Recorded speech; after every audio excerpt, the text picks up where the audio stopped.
Muppets Party Cruise is a very important game to me. It was one of my first GameCube games and has always been my go-to party game. I briefly talked about it in my first video on this channel, and as you might have guessed, that video has aged very poorly, and I'd like to elaborate on my thoughts on the game with my current format and video editing skills. The game deserves more time in the spotlight anyways. It's one of the most unique and enjoyable party games ever made, and I want to show you why. That being said, I don't think it would feel right if I wasn't wearing the proper gear, so that's better. Let's go.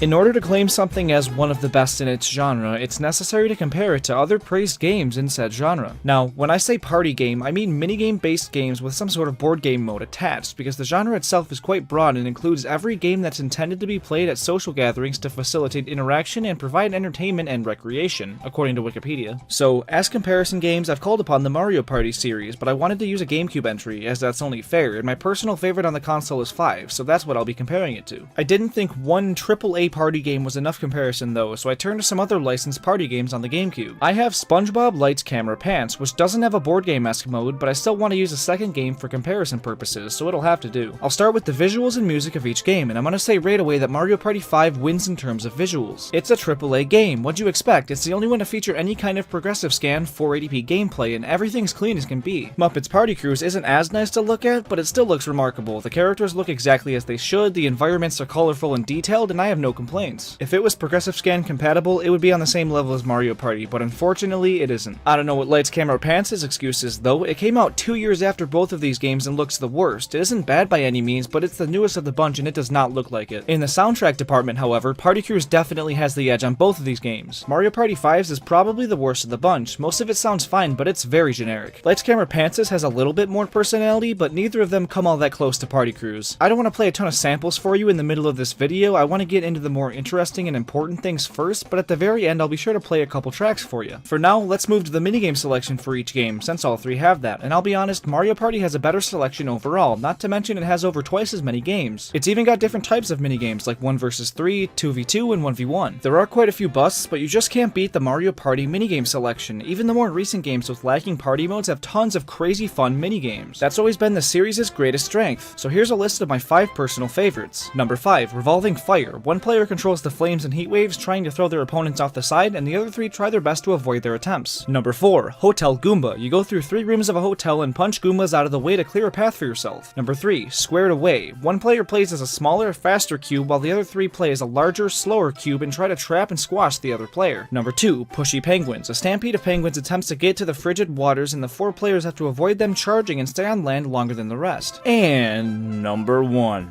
Fish Upon a Star, and really any minigames like it. You're on a star-shaped platform and try to stay on the longest. Things will fall from the sky and make the platform smaller, and you can punch other players and try to knock them off. This is the perfect Mario Party minigame. It's a last man standing, all-out brawl, and I love it. These 5 just scratch the surface of what the game offers in the minigame department. There's tons of other really fun ones I left out, but the selection is so good and easily the best of the bunch. Muppets Party Cruise doesn't have a terrible selection though. About a quarter of the selection is trash. Pretty much anything that has you controlling a vehicle is slippery as all hell and no good. But there's some pretty entertaining and enjoyable ones. In my first video I shared my top 5 minigames. Now I've got an entirely new list and will show off the 10 best minigames. Number 10, Crustacean Crush. Grab crabs and throw them into your fish's mouth quickly. To make sure other players don't get as many, smack them out of their hands. Number 9, Beach Speeders. Race an RC car around a small racetrack for 7 laps and try to finish with the most points. Number 8, Tug of War. Press the direction that appears over your Muppet's head as fast as possible until one team pulls the other into the water. Number 7, Rhythm Mayhem. Hit the correct drum as many times in a row as you can by pressing the button that lights up on your drum set. Number 6, Slippery When Wet. As you're sliding down this waterfall, collect as many gems and avoid as much dynamite as you can. Number 5, Scuba Driving. Swim through as many of the octopus's tentacle rings as you can to rack up the most points. Number 4, Aeroplane Island. Take control of the plane and fly around the island 4 times. First person to finish wins. Number 3, Stinky Cheese. Roll around on a ball and collect as much cheese as possible. The bigger and greener, the more points you get. Number 2, Stage Fright. Aim and hit another player on the stage with a tomato. When you hit one of them, you take their place on stage and try to avoid your opponent's tomatoes. And number 1, Sling Ball, which is is essentially a Muppet first-person shooter. Just hit your opponents as many times as possible with a paintball launcher. This one's so much fun. There's a really solid amount of fun minigames here. There are quite a few awful ones, probably the lowest lows of any of these games, especially Dune Buggies. I hate that one so much, but the majority of these are at least fine. SpongeBob Lights Camera Pans has some pretty solid minigames overall, but none that really stand out. It's the weakest selection of the bunch, and that's really all I have to say about it. Considering that's all the game has going for it, as there's no board game mode at all, it's kind of a no-brainer to say that Party Cruise is the definitive party game. That's not to say Lights Camera Pants is bad. I think it's an enjoyable game, but it's on a different level than these two, and will be left out of the conversation from here on out. So let's talk about the main event of both of these games, the board game mode, which Muppets Party Cruise has by a landslide. It's the best out there in this aspect, and why I see the game as phenomenal. First, I'll briefly explain how Mario Party works for the one of you out there who doesn't already know. 4 players start at the beginning of a board and roll a die when it's their turn. After that, they automatically move that amount of spaces forward on a linear board with the occasional choice of which direction to move. When your amount of moves hits 0, you stay on whatever space you landed on and gain or lose a few coins, depending on the color of the space. There are special event spaces that can trigger things and activate a minigame, but for now we'll stick to the basics. After each player goes, a minigame is played, and the best performing player receives a certain amount of coins. The main objective of the game is to get to the star first, so you can buy one with your coins and acquire the most by the end of X amount of turns. It doesn't matter how many minigames you win, it all comes down to luck. You can win every minigame and have so many coins, but if you consistently roll low numbers, you won't get any stars. This fundamental element of the gameplay is broken, and the most skilled player will not always win. Sure, it gives every player a fair chance, but I strongly dislike when winning a game is up to chance. I like to win with strategy. It's a much more rewarding win, and if you lose, it feels like you were genuinely outplayed, and it's less rage-inducing than losing to luck. That's where Muppets Party Cruise has the major advantage. The objective of the game is accomplished by collecting the most party favors, this game's stars, which is done mainly through winning minigames and playing a more strategic round. 4 players start at different spots around the board and use a cool-looking pachinko machine when it's their turn to determine how far they get to move, just like in Mario Party. What's different is how you get to use your turn. Every tile on the ground is a space. Where Mario Party has a linear path to follow, Party Cruise gives you the freedom to be creative with your turn and go anywhere. When you pick up credits, this game's coins, you gain a couple additional moves, so even when you get a low number, you can collect nearby credits, extend your turn, and try to reach a minigame door, or just set yourself up better for next time. This requires way more thinking and planning. You aren't just rolling and hoping for the highest number. No, you're strategizing with the number you have to make the most of your turn, and it's great. But even when you're unlucky and can't move around to collect credits, that's totally fine. Other players will activate minigames, and if you win, you'll still get that party favor. That doesn't make the board game aspect pointless though. Some doors open to party favor auctions, so whoever hasn't bids the most credits keeps it. And there's the occasional party favor left on the ground, so it's valuable to use your turn to get to that space as well. There's no set amount of turns. The game only ends when a player gets X amount of the same color party favor, so they can take a lot longer, and even when someone does accomplish that, they aren't always the winner. Rather, it's the person with the most total party favors, which can be annoying when you end the game and have less than your opponents, but you could just avoid ending it until you have enough. Either way, it makes more sense this way. It's a smarter way to handle it, and still comes down to that theme of strategy. If someone only won minigames with a certain colored party favor as a reward, and someone won twice as many games but they were all different colors, it would still allow the more skilled player that round to win. It seems they really thought this through to make this as strategic as possible, and the game really benefits from it. It's far from perfect though. The waits in this game are absurdly long, and the same can be said for Mario Party, but with players spending extra time planning their turn, it takes even longer for something to happen. I found myself sitting there for 5+ minutes at a time scrolling through iFunny waiting for my turn again, and it wasn't pleasant. Though the most broken thing in the game is the fact that you can buy points before a minigame. Now yes, it says what minigame it is up above, so if you know you're great at one you don't have to buy any, but if you're not sure about it, it's not the best idea to buy points in that case either. Some minigames have lower ceilings in terms of score, like in some players will average a couple hundred, and in others everyone will get around 500, which means points are less valuable and thus you're getting less value per credit. I'm no Muppet economist, I haven't memorized what the averages are for each game, that's ridiculous, but it seems like the bots know. Sometimes they buy just the right amount to steal the lead, and it's so infuriating to lose this way. It's legit pay to win, and it pisses me off. That's definitely the most questionable thing existing in this game, and it really doesn't affect things a whole lot, so it's not that bad. It's honestly so much fun. It's my favorite party game of all time, and I really truly mean that. I'm really not trying to put down the Mario Party games here. They're so good and they're must-plays on the console, but I really wanted to bring attention to an underappreciated party game. Everyone praises the Mario Party games on GameCube, and for good reason, but Muppets Party Cruise has really slipped under the radar and doesn't get the praise it deserves. You should really add this game to your GameCube/PS2 collection. It's for sure worth the space on your shelf, and you can't do much better at the price. It shouldn't cost more than 15 to 20 bucks, regardless of the console you buy it for, which is a fraction of what you'd be paying for a Mario Party game on GameCube. So there's really no excuse to not add this game to your collection. I know you'll have a good time with it, especially if you can find some friends to play with. Thanks for watching the video. If you enjoyed, let me know and drop a like, and if you want to see more and support what I do, you should definitely consider subscribing. I want to take this time to share some exciting news with you guys. I created a Discord server for the channel. There's a link in the description to join, as well as on my channel banner, so be sure to do that if you want to chat with me and the other folks here about all things video games. While you're joining, please enjoy a couple selected tunes from this this game's stellar soundtrack. I'll see you guys later.